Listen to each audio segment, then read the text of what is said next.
Convidamos neste momento o Dr. João Alves, membro da Subcomissão de Conciliação e Mediação da FEBRABAN, para proferir a palestra sobre o tema Novos Critérios de Solução de Conflitos nas Relações de Consumo. E para presidir a mesa, convidamos o juiz auxiliar da 2ª Vice-Presidência do Tribunal de Justiça do Estado do Paraná, Dr. Anderson Ricardo Fogaça.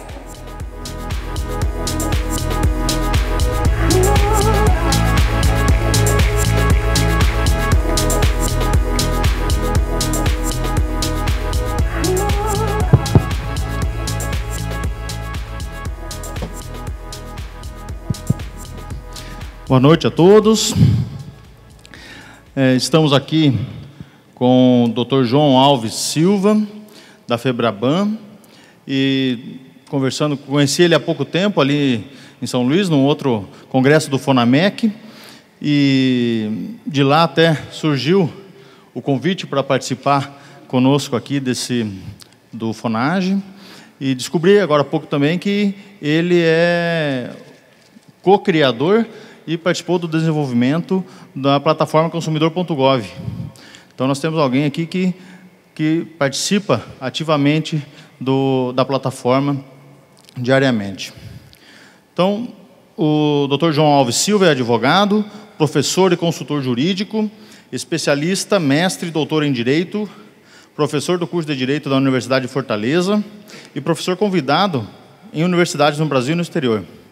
É autor da disciplina Desjudicialização das Relações do curso de Gestão de Serviços Jurídicos da FGV. É assessor especial da Diretoria Jurídica do Banco do Brasil e representa o Banco do Brasil junto ao Banco Central, Ministério da Justiça e Senacom. E no CNJ, Tribunais Estaduais e Regionais. Suas pesquisas, publicações e atividades profissionais estão concentradas nas áreas em advocacia preventiva e desjudicialização das relações. Então, com muita honra que eu passo a palavra ao nosso professor.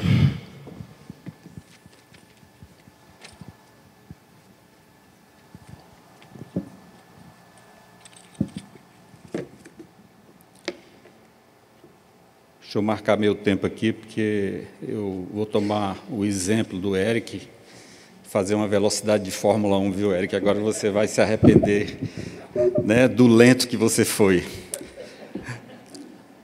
Todas as vezes em que eu participo de algum fórum com juízes, desembargadores, enfim, com as estruturas de administração de justiça do país, eu tenho que apresentar uma sorte de pedido de desculpas, porque os bancos, e aí eu falo especificamente em nome do Banco do Brasil, que é onde eu trabalho, apesar de, nesse instante, estar representando a FEBRABAN, oneramos o sistema de justiça com um número muito grande de processos.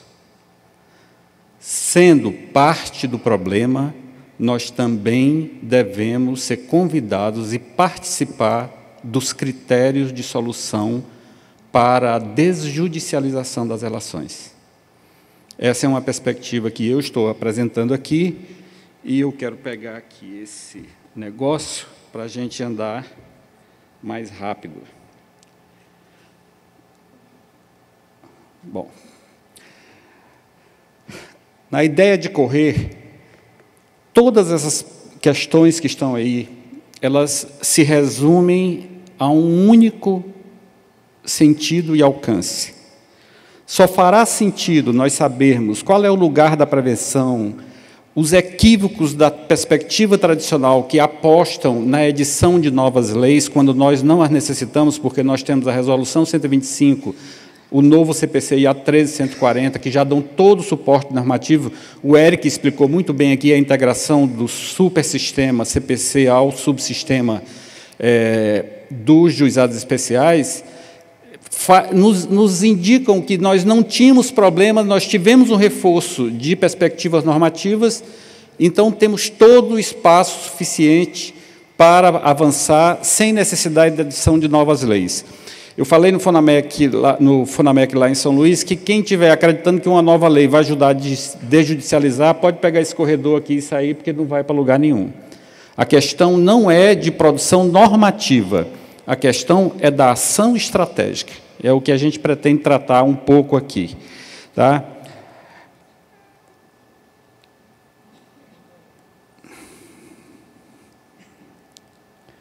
Quais são algumas iniciativas tomadas a partir de 2010 e até 2019, que é a data que nos traz? O fortalecimento dos saques. Apesar de muita gente ter abuso dos saques, os saques de hoje são muito diferentes dos saques do passado. Eles têm incorporação de novas tecnologias, eles estão estruturados de uma maneira muito diferente, eles têm alçadas diferenciadas, e este tem sido um portal importante para que a gente ajude a desjudicializar. E aqui, gente, vamos tirar um mito aqui. Eu escutei com muita atenção a professora Trícia hoje pela manhã, né, e ela colocou muito bem a questão das plataformas, fala do Gov e fala de outras plataformas in company. As plataformas in company não são nada mais do que saque do tipo Plus.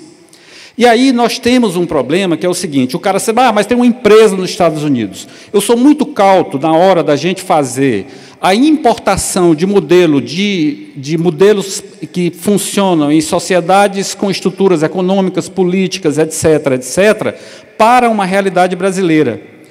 E as plataformas in company, na sociedade brasileira, elas carregam um problema que é a questão da confiança. A confiança do tipo trust e a confiança do tipo confidence. As plataformas de hoje precisam ter necessariamente uma sorte de carimbo de chapa branca das estruturas de administração de justiça para que essa confiança do tipo trust, que é dentro do sistema transparente do Código de Processo Civil e regras suplementares, e a confiança do tipo confidence, que reside na maioria absoluta dos magistrados que estão aqui e que a pessoa confia, é a saída que nós temos. Então, essa história, não, porque o Walmart, não sei aonde, não resolve. Se o cara souber que está sendo in company, ele está apenas num saque plus. Eu falo isso porque eu recebo mensalmente plataformas que o cara chega, eu sou top 7, eu sou isso, sou aquilo, eu digo assim, quantos casos você resolveu? Eu sou top 7, quantas empresas tem no setor? 8. Eu sou top 7 de 8. Quantos casos resolveu até agora? 18. Eu falo, meu irmão, eu tenho 1.397.000 processos hoje, 18 casos, não vai impactar. O meu desespero e a obsessão é pela desjudicialização massiva que vai desonerar o sistema que gasta hoje 96 bilhões de reais. E que carrega 79.897.000, tem um número aí, não é? Que não chega a 80 milhões. Esse é o desespero da gente. Por quê? Porque essa desoneração do sistema é que vai trazer mais agilidade e possibilitar um trabalho diferenciado. Outra questão, bom, o novo marco, eu já falei, nós não precisamos, alterações legislativas que foram ratificadoras de práticas passadas, porque nunca teve proibido. Como hoje a gente discutiu, a Trícia falou, quase que eu falo para ela, Trícia, não está proibido conciliar nos juizados. Por onde eu passo tem se ajuste, que os caras mandam os processos para lá. Então, essa é uma realidade que a gente vive, por isso é que há a crítica de que a solução normativa não é a solução. Outra medida importante, a infraestrutura intramuro. Eu falo especificamente nos casos do banco, o time do Itaú está aqui, eles são craques no desenvolvimento das soluções intramuros. E vão trabalhando, porque não interessa para ele a judicialização. Daqui a pouco eu vou explicar o porquê. E tem aí a plataforma consumidor.gov. A plataforma consumidor.gov é o maior instrumento de desjudicialização que nós já encontramos. Tem em torno de 2.400.000 casos resolvidos, com índice de satisfação de 81%, declarado pelo reclamante, sem nenhuma intervenção do reclamado no assunto. É ele que declara, estou feliz com o negócio, vamos tocar o barco para frente. Isto é plataforma. Estão exportando para a Alemanha e existe convênio com a Argentina, declarado pelo Luciano Tim, numa cerimônia que nós tivemos ontem lá no Ministério da Justiça, porque eles fizeram uma homenagem lá para o desenvolvimento de 3 soluções. Consumidor.gov, crimes cibernéticos e uma outra vinculada a uma sessão de material de ensino à distância que nós fizemos para o Sistema Nacional de Segurança Pública e essas informações nos foram repassadas. Tá? E agora nós temos uma novidade, que no mês de outubro, numa cerimônia no STF, mas era do CNJ, que é a integração do PJE ao consumidor.gov. Tudo que entrar no PJE, inicialmente em relação a bancos, agora, na semana passada, a gente começou um teste com as telefônicas, haverá uma opção, e essa opção está dada para que não haja questionamento em relação ao 5º 35 da inafastabilidade. Ela será repassada para o consumidor.gov, criando uma desjudicialização. Se essa solução no Gov for construída, ela volta para o magistrado, que tem condições de, a partir da declaração da parte, de fazer a homologação de sentença, a homologação, por meio da sentença de homologação, que vira título executivo judicial. Eu recém discutia com o time do Itaú, assim, como é que a gente vai cumprir? Se a gente espera cumprir até o juiz homologar? Não, meu irmão, cumpre na hora. Acertou com o reclamante, cumpre e acaba com a brincadeira. Porque vai facilitar. Existe risco de não ser homologado? Sim. Se não for homologado e o processo seguir para a instrução, aquilo que a gente cumpriu parcialmente vai aproveitar uma eventual sentença, ou o cara vai ter que devolver o acordado na hipótese de improcedência. Não vamos ficar preso e criando burocracias em sistemas que nós pretendemos que tenha algum tipo de celeridade. Deixa eu passar aqui. Bom, aqui é o seguinte, não tem a apresentação que eu, às vezes, não traga isso. Muitas perspectivas que são apresentadas aqui, a gente olha, quem está nessa operação, tanto nos modelos teóricos quanto práticos, diz o seguinte, gente, para usar uma expressão bem popular, né, próximo do chulo, o buraco é mais embaixo. Toda vez que alguém apresenta uma solução mágica para esse problema dentro dessa realidade, sem se aprofundar, a gente cai numa perspectiva como se esses processos conflitivos são lineares. E é uma falácia admitir que os processos conflitivos são lineares. Os processos são inteiramente caóticos. Daí porque, por exemplo, quando Fogaça fala a respeito da questão da necessidade de submissão prévia à empresa da reclamação, é porque, na maioria das vezes, o sujeito sai dentro de uma modelagem de espiral de dissenso linear, que eu já apresentei anteriormente, até lá no Fonamec. O sujeito sai da normalidade feliz, salta as estruturas internas, que são saque, relação, gerente, telefone do banco, salta as estruturas externas administrativas, não judiciais, PROCON, DECON, Igreja, Consumidor.gov, Bacen, aí ele vai direto para a justiça. Ou seja, ele sai de uma relação que não tinha nenhum problema, dá o salto. E aí ele coloca em fracasso qualquer perspectiva de que os processos conflitivos são lineares. Eu tenho lá na minha biblioteca, toda vez que eu tenho que escrever alguma coisa, essa obra de Naum Gabo, né, que chama Construção do Nicho, que representa o que é a complexidade dentro da espiral do dissenso. Isso aí são 7 espirais dentro da espiral. É o caos do caos. Todo processo conflitivo, por mais simples que seja, ele tem pelo menos 2 espirais. Os mais complexos têm espirais mais complexas. Meu último trabalho publicado está publicado pela SEDES, no livro do IDP, e eu falo lá sobre transitividade metodológica. A área de atermação e juizados especiais, especialmente quando é atermação, ele tem que saber qual é a caixinha que ele vai botar o conflito.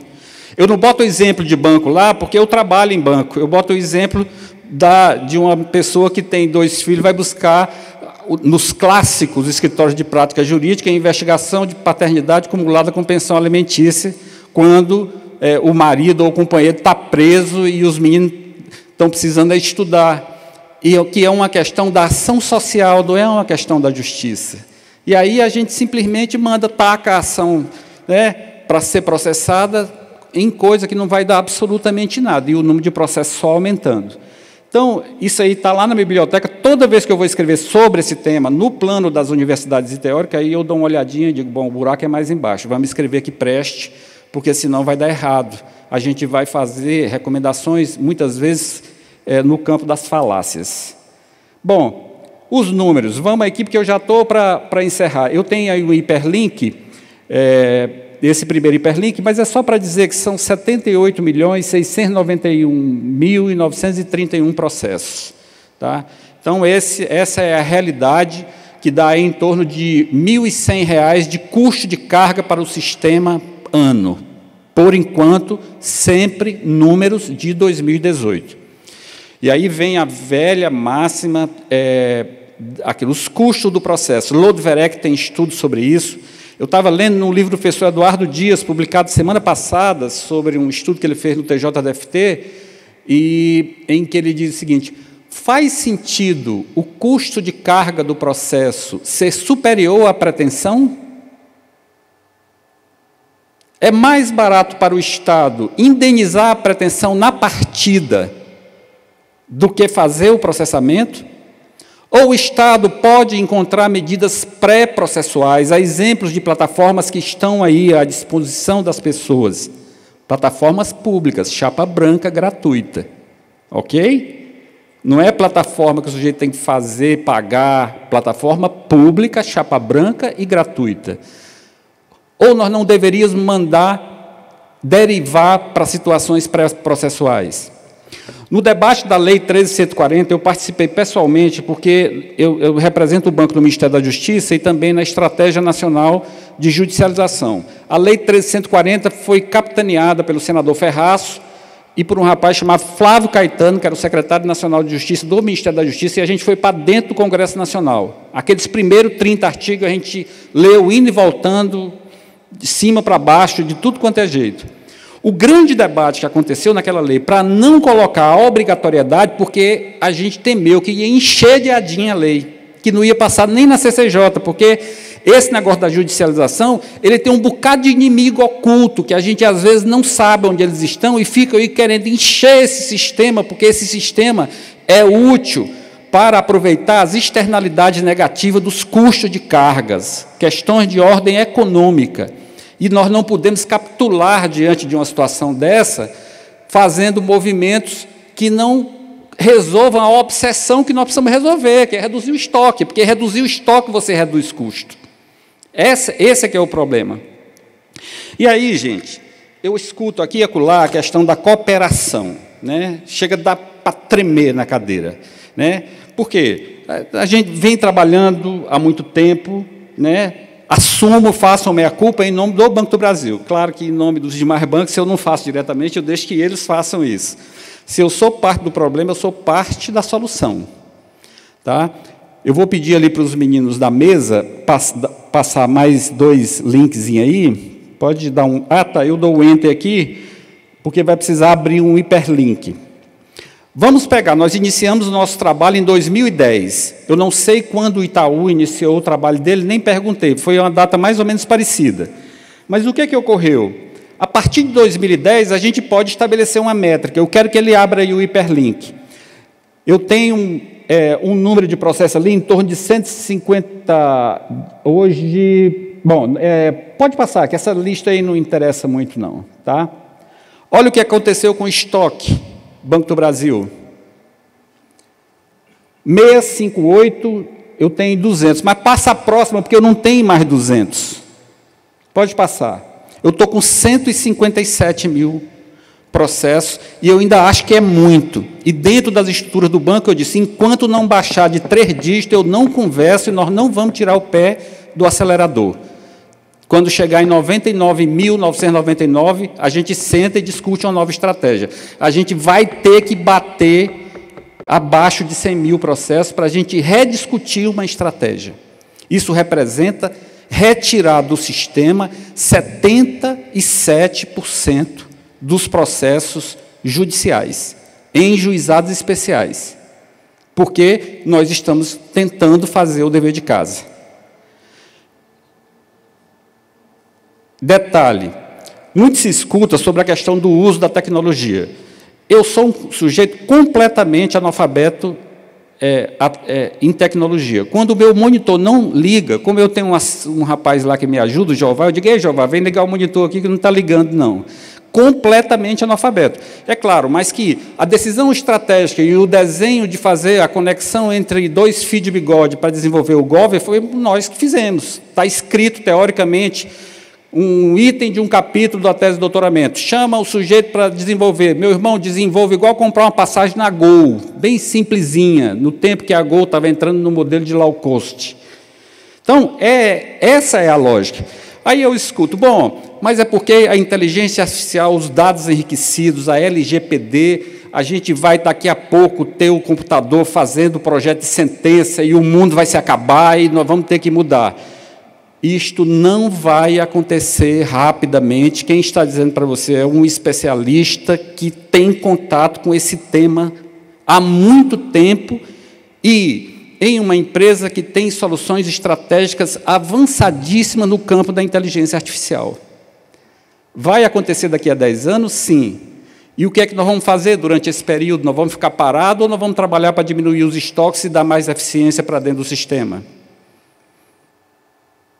E aí, eu queria passar aí para frente, porque tem um dado aqui de um querido amigo, banco, nas estratégias de desjudicialização, embora nós sejamos bons competidores no campo das relações empresariais, que é o Banco Itaú. Bom, aí tem um caso do Distrito Federal, é o caso de melhor sucesso, nem por nada, porque o Distrito Federal está próximo do CNJ e algumas experiências são feitas por lá, e como tem muita viagem, acaba coincidindo, e a gente tem um trabalho, como o Itaú tem um trabalho diferenciado em outros estados, né, o Santander em outro estado, e os bancos, de um modo geral, trabalham por estado.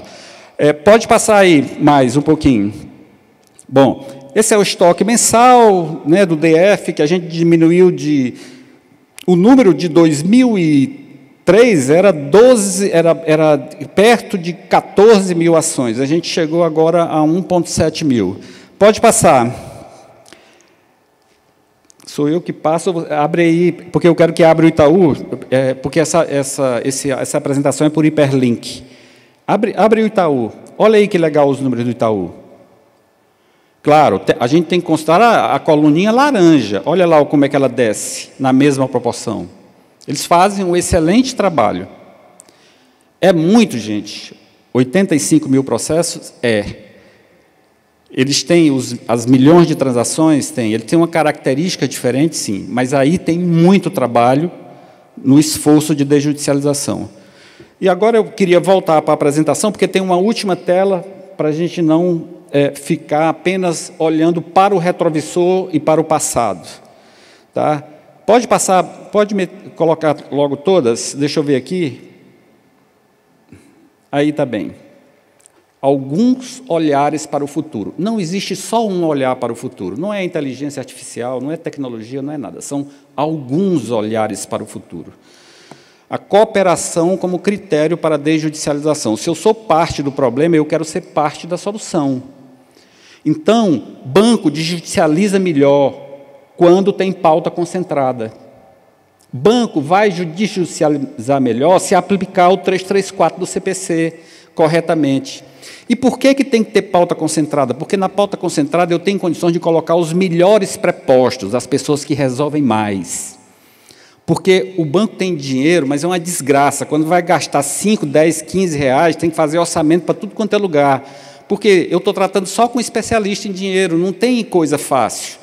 Então, não existe, né, ao contrário do que muita gente pensa, recurso infinito para atender todas as demandas na mesma hora. Outra, a obsessão. Eu tenho que entrar menos e eu tenho que sair mais. Isso aqui é uma briga entre entrada e saída de processo. Essa redução de números processuais, de número dos processos de 77%, ela também é um esforço de racionalização da base, de baixar processo que tinha R$10 de saldo em depósito judicial que não permitia a baixa. Todo esse esforço tem que ser feito para desonerar o sistema. Infraestruturas tecnológicas para audiências de conciliação remota. Vem cá, por que a gente não começa a pensar em facilitar a vida do consumidor e das partes no futuro fazendo audiências remotas? Porque aí eu estarei emulando uma ideia de pauta concentrada, só que do plano tecnológico, com muito mais condições de, numa sala de inteligência, ir resolvendo as audiências com acesso a todos os sistemas, inclusive a possibilidade de depositar o dinheiro na hora para o credor, para o devedor, para o demandante, na hipótese de algum tipo de acordo. Essa é uma coisa que a gente vai pensar. O que era impossível em 2001 e 2002, que ninguém nem pensava, está aí o GOV. O GOV é uma audiência remota, que, na verdade, não é audiência nem nada. Aquilo ali é uma simples juntada de fio de bigode. Não é mediação nem conciliação, é uma negociação para resolver um assunto.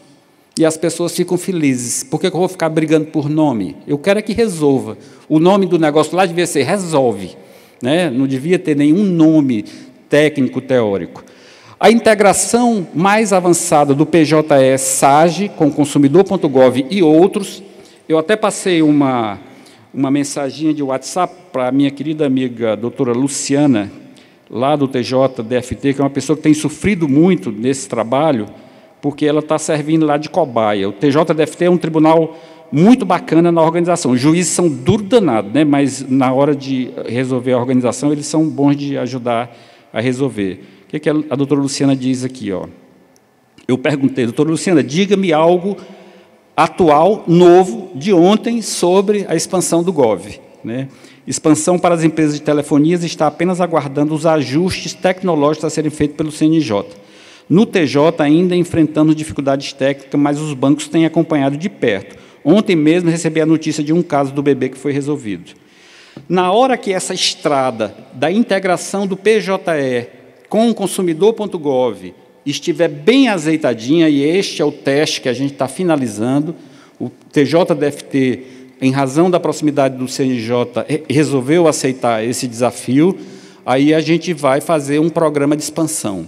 Não serão todos os estados ao mesmo tempo, porque não tem nem recurso tecnológico, nem gente para trabalhar. A gente tem que ir implantando devagarzinho. Estamos no Centro-Oeste, vamos pegar um no Nordeste, um no Norte. Doutor Eric, né, fiquei muito feliz aqui com a sua perspectiva. A gente pode, né, fazer uma pressão lá no Carl Smith, no Braulio, na galera do CNJ, para prestigiar Roraima, né, que seria uma coisa interessante. E depois a gente faz um Sudeste e um Sul, cobre todos 5 regiões do país, cada uma unidade da federação.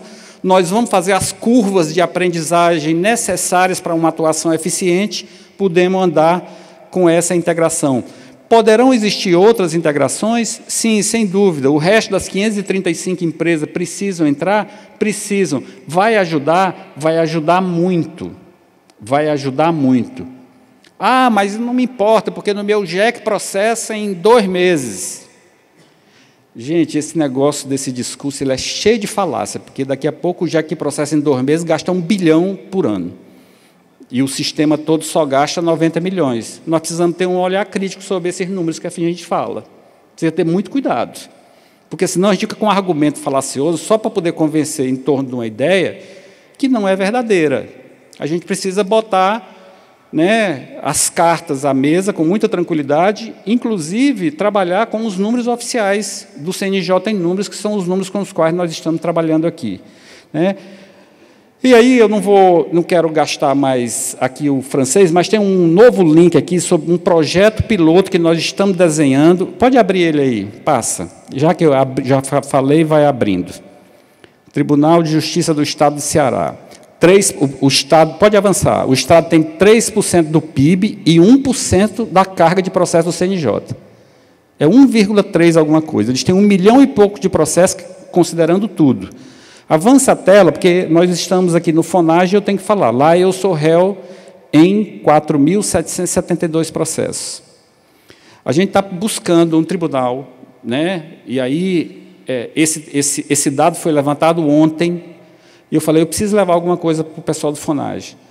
Esse dado foi levantado ontem, nós vamos tentar conversar com este tribunal ou com outro que esteja disposto, o pessoal da nossa inteligência artificial, que existe, pesquisou um tribunal que tivesse uns parâmetros que fossem legais para a gente trabalhar, e deu o Ceará, mas ele falou que tem 8 tribunais, que os índices as proporções são parecidas, ou seja, ele, em relação à economia, ao percentual de PIB, o PIB dele é superior ao número de participação no estoque CNJ, o que já indica um negócio para a gente ir lá, porque pode ser que seja alguém que dê jogo. Tem 8 tribunais que estão em condições muito parecidas nesse porte. Porque eu também não posso entrar em São Paulo ou fazer só Roraima, um negócio desse, porque é um estado que tem o menor estoque. A ideia é a gente trabalhar um conceito de zeramento potencial. Fazer um cronograma igual o mantra da Semana Nacional de Conciliação desse ano. Meu irmão, conciliar todo dia. Fazia tempo que a gente insistia por essa brincadeira. Conciliar todo dia, cortar a unha todo dia. Então, nós queremos chegar num tribunal, que a gente ainda vai discutir, isso não foi nem discutido na FEBRABAN ainda, mas eu tenho certeza que os bancos, de um modo geral, têm apetite e disposição para trabalhar, a gente chegar lá e dizer o seguinte, 4.772 processos, bora fazer um cronograma de conciliação, ou então de julgar logo esse negócio de uma vez, para eu decidir se eu vou recorrer ou não recorrer, porque uma ação que tenha vergonha na cara dessa natureza tem que pegar de 4.700 e botar, no máximo, em 2.300 de estoque. Baixar logo 50% do número de processos. Por quê? Porque a obsessão é desjudicialização. E a única coisa concreta, enquanto essa mágica tecnológica projetada para o futuro não chega, dando uma paulada em tudo quanto é tipo de processo, fazendo logo as sentenças, tudinho, e o povo cumprindo, é nós termos a coragem de carregar as pedras que nos esperam e ir cortando a unha no dia a dia para reduzir o número de processos, que é a única coisa que nos interessa e a única coisa que me importa em conversar com as pessoas. Tá? Eu fico por aqui agradecendo, né, a direção do FONAGE, ao doutor Fogaça, o doutor Alexandre do FONAMEC que esteve aqui, e finalmente eu voltei. Né? A última vez que eu tinha participado do FONAGE, são os 2 fóruns mais legais, né, de participar, que eu gosto de ir, o FONAGE e o FONAMEC. O último FONAGE que eu apareci, acho que era o 38, 39, foi lá em Maceió. Né? Eu fui lá, sentei lá no fundo, fiquei só olhando o debate e anotando, principalmente as perguntas, né? Porque eu tenho muito mais perguntas do que resposta. Mas, por trás dessas perguntas, existe uma construção de uma infraestrutura, que é um papel que a FEBRABAN cumpre, o Banco do Brasil, em particular, cumpre, o Itaú cumpre, e tantos outros bancos de primeira linha, porque tem banco de primeira, segunda, terceira, quarta linha, também cumprem com responsabilidade, e cuja palavra tem valor, o que acerta, cumpre. Essa é a nossa ideia. Agradeço mais uma vez a todo mundo e peço desculpas pelo jeito um pouco apressado de falar e algumas palavras atravessadas que eu disse. Obrigado.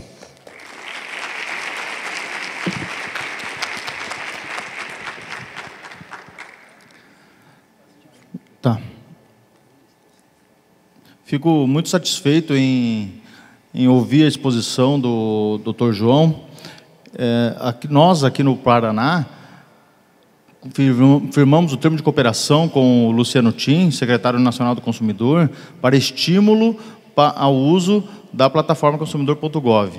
E naquela mesma data, isso foi em março, mais ou menos, o desembargador José Laurindo, ele decidiu que íamos fazer a conjugação da plataforma ao processo eletrônico do Paraná, que se chama Projude. Só que daí, pela burocracia e pela demanda do Departamento de Informática, que tem realmente uma demanda muito grande por causa do processo eletrônico, toda hora tem inovações e questões que são, às vezes, mais urgentes, acabamos perdendo o timing, desenhamos o projeto de integração, foi encaminhado para o departamento, mas não conseguimos fazer andar. E daí, para nossa surpresa, alguns meses depois, o CNJ assinou um termo de cooperação com o consumidor.gov para fazer a integração do PJI à plataforma. Poderíamos ter sido os primeiros, mas não conseguimos. Mas é uma felicidade muito grande saber que há essa preocupação dos grandes litigantes em desjudicializar seus conflitos. Né? Não podemos ver os grandes litigantes também como nossos adversários ou entidades que sempre estão preocupadas apenas com o lucro, mas temos que trabalhar e chamar eles para resolver os conflitos conosco. Esse diálogo é importante. Estamos vendo aqui que realmente tem sido efetivo. Os números mostram isso. Esse ano foi o primeiro, em 2018, foi o primeiro ano que houve uma redução efetiva do número de processos, né? Foram 1.400.000 processos a menos. Os juízes brasileiros conseguiram julgar mais processos do que entraram, né? Podemos atribuir isso ao aumento da produtividade dos juízes, que realmente ocorreu, e também ao menor número de demandas, que se vê o esforço pelo menos de alguns grandes litigantes, em resolver os conflitos antes de judicializá-los, né? E o custo do processo realmente é muito alto. Dividindo os 93 bilhões do orçamento do poder público pelo número de processos, 78,7 milhões, dá mais ou menos R$ 1.200. Um processo, então, por menor que ele seja, ele custa R$ 1.200 por ano para a população. E tem uma outra conta também, de que cada brasileiro paga R$ 453, salvo engano, para o sistema da justiça. Então, independente essa é a conta, dividindo os 93 bilhões por 78 milhões de processos.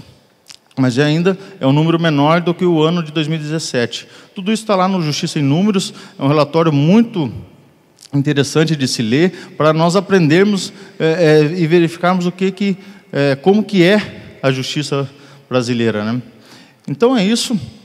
Eu agradeço o Dr. João, fica aqui a nossa saudação, e a todos vocês também. Passo a palavra. Eu gostaria de chamar o Dr. Alexandre Abreu para entregar o certificado ao Dr. João, porque o Alexandre que promoveu a nossa aproximação quando estávamos lá em Maranhão. O Alexandre Abreu, o doutor Alexandre Abreu é juiz e é o presidente do FONAMEC, o Fórum Nacional da Mediação e da Conciliação.